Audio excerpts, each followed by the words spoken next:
Good morning, students. Today we'll start our chapter number 1 of History India in the Medieval Period. The history of India is divided into three different periods: ancient, medieval, and modern. Indian history को three parts में divide किया गया है: ancient, medieval and modern history. We have studied about the ancient history in our 6th class. Now in this class, 7th class, we'll study about the medieval period.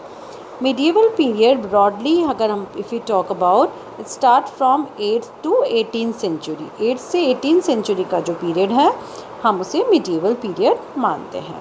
Clear to all of you?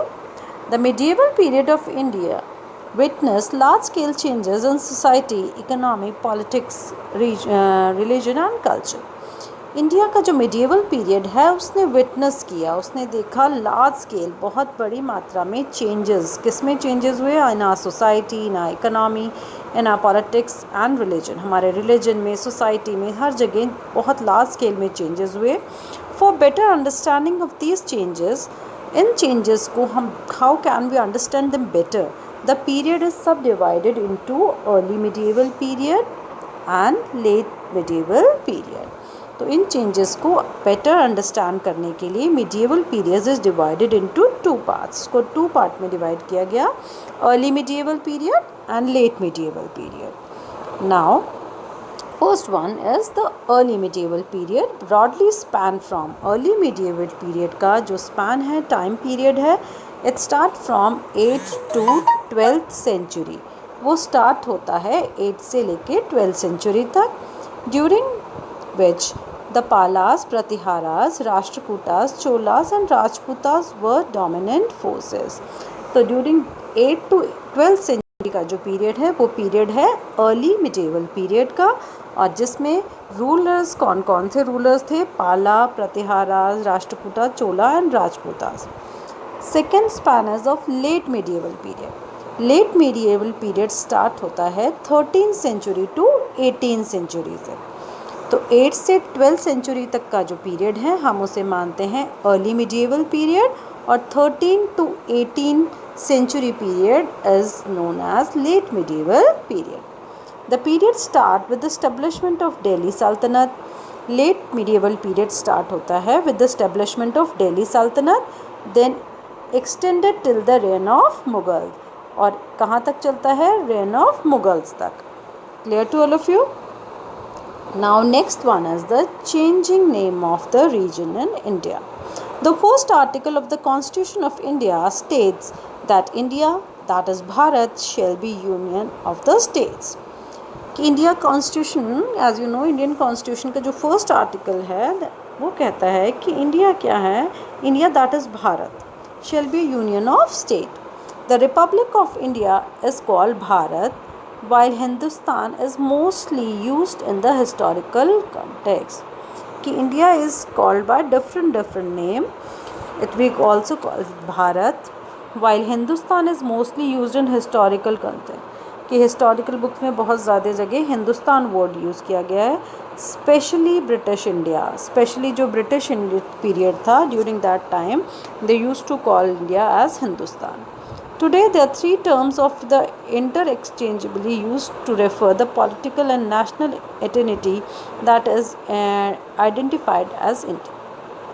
The name Bharat is derived from the name of Bharata, the son of Dushanta, a legendary ruler mentioned in the Mahabharata.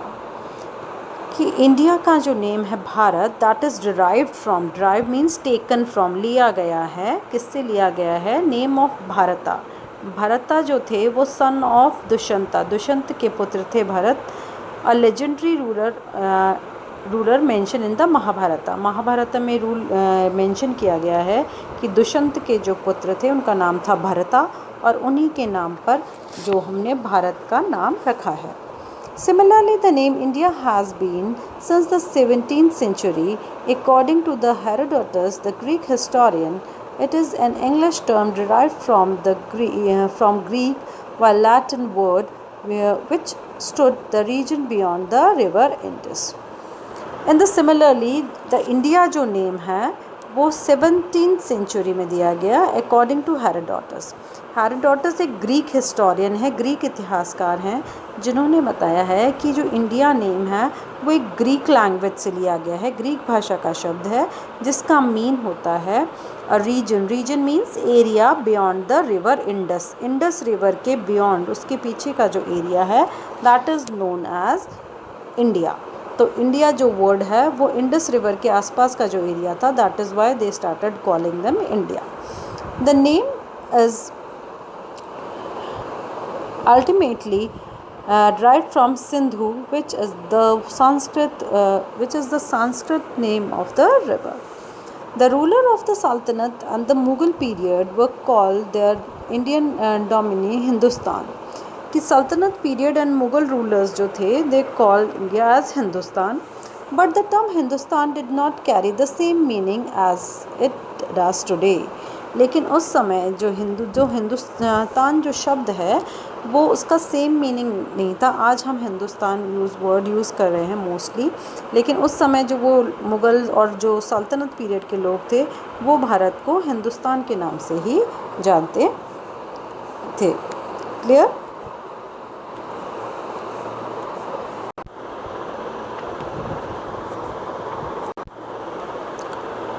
For example, the Minhaj or Siraj, a chronicler in the 13th century CE, used the term denotes the area of Punjab, Haryana and lands between the Ganga and Yamuna under the Delhi Sultanate. की example is given here कि मिनाज और सिराज एक Chronicle थे 13th century के। He use the term to denote, उन्होंने Hindustan word use किया कौन से एरिया को डिनोट करने के लिए, शो करने के लिए, the area of Punjab, Haryana and the land between Ganga Yamuna and under the Delhi Sultanate. उस एरिया को उन्होंने हिंदुस्तान का नाम दिया। Next one, in the early 16th century Babur use the term Hindustan. 16th century में बाबर ने हिंदुस्तान वर्ड यूज़ किया to describe the geographical fauna and the culture of inhabitant of the subcontinent। कि 16th सेंचुरी में बाबर ने हिंदुस्तान टर्म वर्ड जो था उसको use किया कि भारत की जो जियोग्राफिकल फौना है, जो उनकी जो प्लांटेशन है, वेजिटेशन है, जियोग्राफिकल फीचर्स हैं, उनको शो करने के लिए, कल्चर को शो करने के लिए, कि इंडियन सब कॉन्टिनेंट में जो इन्हाबिटेंट्स हैं, जो वहाँ रहने वाले निवासी हैं, उनके कल्चर को शो करने के लिए उन्होंने हिंदुस्तान वर्ड का यूज़ किया। Next one is Hindustan became synonymous with India only during British period. Hindustan जो वर्ड था उसको सिनोनिम बन गया वो विद इंडिया का सिनोनिम बना during British period. Thus, with while the idea of a geographical and cultural eternity like India that exists during the medieval period, the term Hindustan did not carry the political and national meaning which we pursue today. तो in this way, India जो हिंदुस्तान जो word था, जो बाबर के समय में geographical features को और कल्चरल एटर्निटी को शो कर रहा था, वो जो हिंदुस्तान वर्ड था did not carry political and national meaning, उसका कोई पॉलिटिकल और नेशनल मीनिंग नहीं था। Next one is the sources of medieval period. We have learn that historians depends upon sources such as manuscript, inscriptions, buildings, artifacts, coins etc. to study the past. As you have studied in the 6th class कि there are sources of to study the history, archaeological sources and literary sources. तो historians totally depend करते हैं इतिहास को। अगर if you want to know about history, हमें history के बारे में जानना है, तो we are dependent upon the sources, हमें उसके लिए कुछ सोर्सेज पे डिपेंडेंट हैं। सोर्सेज मीन्स होता है साधन, जैसे मैन्यूस्क्रिप्ट्स हैं, इंस्क्रिप्शन है, बिल्डिंग्स हैं, आर्टिफैक्ट हैं, कॉइन्स हैं, तो ये सब हमें हिस्ट्री के बारे में इंफॉर्मेशन देते हैं। However, one of the distinct feature of the sources of medieval period is the number of variety of literary or textual records increasing notability during the period। कि distinct feature of the sources of medieval period में जो हमें distinct means different features मिले हैं वो हैं variety of literary sources. अब literary sources क्या होता है? The sources which we found in written form, जो हमें रिटन फॉर्म में मिलते हैं, लिखित रूप में मिलते हैं, they are known as literary sources. कि during medieval period not variety of literary sources are found, बहुत सारे लिटरेरी सोर्सेज मिले हैं जो हमें हिस्ट्री को, मिडिएवल पीरियड को जानने में बहुत ज़्यादा हेल्प करते हैं। Manuscripts are there, inscriptions are there, buildings are there, artifacts are there, coins are there. तो ये बहुत सारी चीज़ें हैं जो हमें हिस्ट्री को जानने में हेल्प करती हैं। Next one is about the literary sources. Paper was invented in China around 100 BCE. It was gradually introduced to the rest of the world. In India, literates and the chronicles began writing chronicles of the ruler, petitions, judicial records, accounts, and taxes on it. कि paper was invented in China. Paper was invented in China around 100 BCE.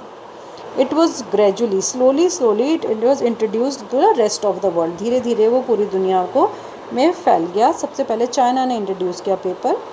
In India literate chronicles begin writing chronologies, कि India में जो literate लोग थे, जो पढ़े लिखे लोग थे, उन्होंने क्रोनोलॉजी लिखना शुरू किया, पिटिशंस लिखना शुरू किया। जो रूलर्स थे, पिटिशन, जुडिशल रिकॉर्ड्स जो लिखे जाते थे, जो न्याय करते थे, उनके रिकॉर्ड्स मेंटेन किए गए, अकाउंट्स मेंटेन किए गए, टैक्सेस के बारे में इंफॉर्मेशन। तो ये सब रिटर्न में लिखित रूप में किया जाने लगा लिटरेरी पेपर के ऊपर। The teaching of cents and the traders transactions were also recorded on paper. इसके अलावा जो टीचिंग्स ऑफ सेंट, जो साधु सन्यासियों की टीचिंग थी, शिक्षाएं थी, ट्रेडर्स के रिकॉर्ड थे, ट्रांजैक्शन थे व्यापार के, वो सारी चीज़ें भी पेपर पर लिखी जाने लगी। Earlier manuscripts were collected only by wealthy people, कि पहले समय में जो मैन्यूस्क्रिप्ट्स थी वो केवल वेल्दी पीपल, जो अमीर लोग थे, वो ही कलेक्ट किया करते थे। मैन्यूस्क्रिप्ट होते हैं hand written documents, are known as manuscript. तो जो वेल्दी, जो धनवान लोग थे, वही मैन्यूस्क्रिप्ट को कलेक्ट कर पाते थे। लाइक रूलर्स हो गए, monasteries and the temple and the stored in archives. These manuscripts, the documents, provide a lot of detailed information of the historian. कि जो मैन्यूस्क्रिप्ट्स थी एंड द डॉक्यूमेंट्स थे, they provide lot of information, वो हमें बहुत ज़्यादा information provide करते थे हिस्ट्री के बारे में, हिस्टोरियंस के बारे में। However historians have to be very careful while using the old manuscript. लेकिन while we are using the old manuscript, हम जब old manuscript को यूज़ कर रहे हैं तो we should be very careful, हमें बहुत सावधान रहना पड़ता था, since there is no printing press to those days, because at that time no printing press was there. उस समय कोई printing press नहीं थी। So the scribes copies of manuscripts by hand, तो जो स्क्राइब्स थे, जो लिखने वाले लोग थे, वो मैन्यूस्क्रिप्ट हैंड रिटन डॉक्यूमेंट्स थे, जो हाथ से लिखा करते थे उन डॉक्यूमेंट्स को। तो that is why it is very difficult to understand these manuscripts. As scribes copied manuscript, they introduced small changes unknowingly. And there were possibility that thus these small changes went on increasing generation after generation to such an extent that manuscripts of the same text became subsequently different from one another. अब as I told you, manuscript क्या थे? Hand written documents थे। Hand written documents थे, तो manuscript की जो copies थी, they as the time passes, जैसे जैसे टाइम पास होता गया उसमें स्मॉल चेंजेस आते गए। एज देयर पॉसिबिलिटी, ऐसी पॉसिबिलिटी है, संभावना है कि दीज स्मॉल चेंजेस, ये जो छोटे छोटे चेंजेस आए, दे वेंट ऑन इंक्रीजिंग, धीरे धीरे ये और इंक्रीज़ होते गए, बढ़ते गए, from one generation to another generation to such extend, और ये इतने ज़्यादा चेंजेस जो थे वो इतने ज़्यादा बढ़ गए that the manuscript of the same text became subsequent different from one another, कि जो मैन्यूस्क्रिप्ट थी वो अपनी ओरिजिनल मैन्यूस्क्रिप्ट से बहुत ज़्यादा डिफरेंट हो गई एज द जनरेशन पास। कि एक मैन्यूस्क्रिप्ट थी, उसमें एक जनरेशन के बाद थोड़ा चेंज हुआ, फिर another generation little bit change, तो थोड़ा थोड़ा चेंज होके उसकी जो ओरिजिनलिटी थी वो पूरी तरह लॉस्ट हो गई and there was a great change in the manuscript. The medieval chronicles were written by the contemporary authors who were either court historians or the travelers who came to India. These chronicles are full of information of contemporary political and economic condition. However, such writings are not free from the prejudice and bias of the writers. Therefore, they are not always reliable. Medieval period की जो chronicles थे दे वर by the contemporary authors, वो authors थे who were इधर coat, वो writer थे जिन्होंने medieval rulers के बारे में लिखा, या तो वो उनके कोर्ट हिस्टोरियंस थे या फिर travellers who came to India, या तो वो भारत आए हुए यात्री थे, ट्रेवलर्स थे जो किसी राजा के दरबार में गए और उन्होंने उनके बारे में लिखा, या फिर वो उसी राजा के कोर्ट हिस्टोरियंस थे, उसी राजा के दरबार में काम करने वाला कोई इतिहासकार था जिसने राजा के बारे में लिखा। तो एज़ वी कैन से कि ये जो हैंड मैन्यूस्क्रिप्ट्स हमें मिलती हैं मिडिएवल पीरियड की, वो नॉट फ्री फ्रॉम प्रेजुडाइज और बायस्ड, ये बायस हो सकती हैं कि जब कोई विदेशी यात्री आता है, राजा के दरबार में रुकता है, तो वो राजा के बारे में कुछ भी गलत नहीं लिखेगा, ही विल प्रेज, वो उसकी तारीफ़ ही लिखेगा। As this is written by court historian, वो राज्य के दरबारी ने लिखा है तो वो अपने राजा के बारे में भी अच्छी अच्छी चीज़ें ही लिखेगा। That is why that are not so reliable, इसलिए हम इनको बहुत ज़्यादा रिलायबल नहीं मान सकते कि ये जो हमें डॉक्यूमेंट्स मिले हैं, written documents, that are very reliable, कि ये बहुत ज़्यादा सत्य पर आधारित ही हैं। Okay student, that's all for today's class. We'll continue this chapter in our next class. Till then, have a nice day.